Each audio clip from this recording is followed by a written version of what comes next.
And the sky is grey, and the sky.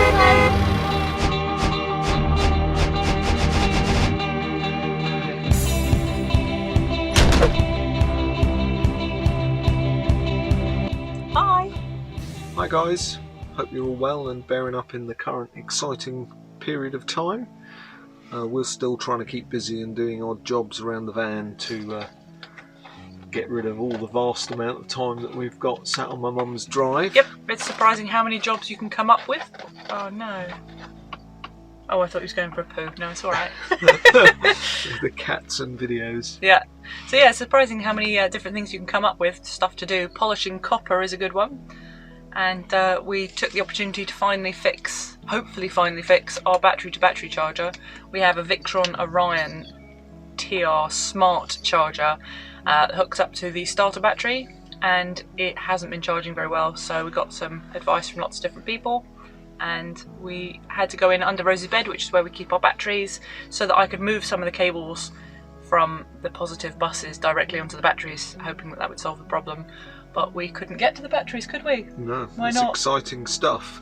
So yeah, there's quite a couple of stories about the whole process really. The first one is, as Missy says, why couldn't we get to our batteries?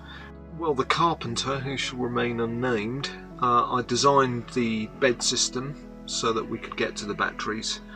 But when I designed it, I very cleverly put the screws under the cabinets on the side wall, so I couldn't actually get the screws undone because they are hidden. So as you'll see, I had to saw through all of the bed supports. What do you call them? Slats. Yeah, I had to saw through the slats to be able to get to the batteries so that Missy could do her repairs. We were very clever when we built the van because we designed it so we could open up these slats to get to the batteries, which are hidden under here. But we put the slats under the shelves so I couldn't actually get to them, so I'm now having to use my nice big saw, cut the slats along here so that I can unscrew them to get to the batteries that are under here. So block your ears because I'm going in.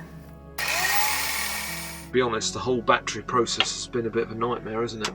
It's kind of funny in a way and kind of Really just frustrating. Yeah, so the story is, first of all, when we built the van, we did lots of research, and at the time Victron didn't make a battery-to-battery like they do now, so we bought the Sterling, and it was installed by Missy, and it all worked. We tested it, we went out for a drive, all worked fine, and then we were still working on the van, so we didn't need to use it, so we turned it off, and then when we set off in the van, when we went full-time, it didn't work.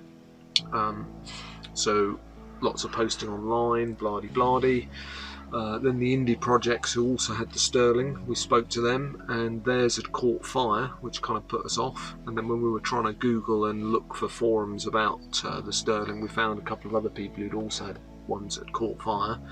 So we decided, even though we'd spoken to Sterling and they said actually it's faulty, you need to send it back, we kind of lost faith in it. So we bought another one, and we bought the wrong one, so it didn't work at all. It flattened our battery, didn't it? Yeah, that one wasn't the Sterling, that was the, we bought a Victron, did loads of research, came up with Victron, and brought out the Victron Orion, and it was really exciting because I love Victron products, they all seem to work really, really well. And so we bought the Victron Orion, and we had to get all the little different bits right. So it was a Victron Orion TR 121230, and we put it in and we drove off and we went to France and we woke up the next morning with a flat battery. So we contacted Victron and we said we've got this Victron Orion TR 121230 and it doesn't seem to be doing the job, and they said, well, that's because you need the Victron Orion Smart TR 121230. So we had to buy another one and wait another 2 months till we were back in England to get the next one. Yeah, so whilst it's not very exciting, it is real van life. So the short version is we spent 9 months full time with no battery to battery. Just so on we put solar. the third one in, and it looked like it was all working fine. Which is the Victron Orion Smart TR 121230. And every time we drive, it goes into float, is it? Yeah, it starts in absorption, goes to float. Doesn't matter if we're at 50% battery. It doesn't ever seem to do bulk charging. So spoke to Gadget John, who said that our setup was all looked fine. Spoke to Greg Virgo, as you guys know, we hung out with them for a few weeks in Portugal, and Greg suggested a couple of tweaks I could make with my cables. So as I say, I had the positives running from the MPPT and from the Orion, both were going onto my positive bus bar, which is where all the loads come from as well. And he said try moving them onto the batteries themselves. So I've got 3 batteries in a row, and all of the loads come off of this end battery, so all of the charge is now going into that end battery, so the charge should have to travel through all 3 batteries and then go out to the loads. So hopefully that will have fixed it.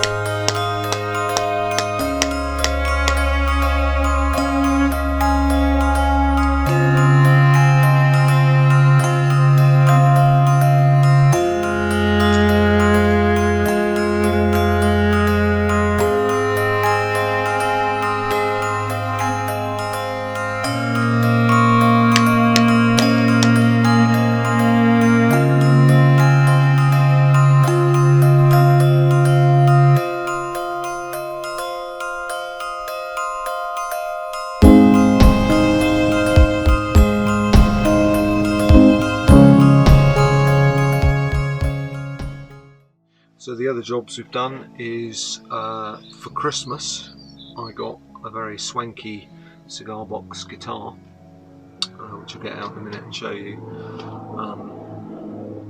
with the view that I learned to play it, but we didn't have anywhere to keep it, and although it's not very big, it's slightly longer than a ukulele. I put this net up here, which I'll show you a close-up of. And I'm going to store it above there, because as you can see when we're sat here, which is the same height when we're driving, there's quite a lot of clearance. Loads of room. So this pulls down. I bet we still hit our heads on we it probably though. will still hit our We'll heads. be cursing it. Always, yep. So the cigar box guitar is going to live up there. I'm not very happy with how it looks, so I'm going to take these off and make it look tidy. We showed you the sea glass that we put up. I put some driftwood down the sides here to cover up some wiring, which was for the battery to battery, which we've got on the other side of the seat here. Yeah, that's the trouble with adding new things, new electrical things. If you want to add a little something or other, a new gauge or whatever it might be, then you have to run cables, and you have to run them through your van. So if your van is finished, how do you run cables? So for the battery to battery, we had to run cables all the way from the front seat, which is where the starter battery is obviously, and it had to go through the seats, and then it goes up the wall, and then we had to drill holes through all the cupboards, through our shower stroke toilet unit, and then the cables run along the side of the bed, which isn't ideal, but there's no way to get them, without dismantling the whole van. It's a bit of a pain. It is, yeah. I don't know how other people do it. I've seen other people add stuff to their vans and their cables are all neatly hidden, so maybe there's a secret we don't know. Yeah, we should have left some kind of system where you could get to the cables or have access, but we didn't think of that. Oh well. It's alright. Driftwood looks nice anyway. It does look nice. So then we mentioned in the last video that we're going to also fit a ceiling light, so we're going to do a video about that. So I won't tell you too much about that because I mentioned that already, but I'm very excited about that. Skylight. That's right, skylight. Yeah, roof vent, skylight. Just debating whether to get 2 small ones, one above each of our heads over our bed, or whether to get a big one. The advantage of the big one is that when it's fully open you can pop your head out and sit with your head out, which might be nice sometimes on sunny days, read a book with your head out on the roof kind of thing. You thought that was funny, but I've seen lots of people sitting on their bed. You could just go and sit outside if it's nice weather. Yeah, you could do. Yeah.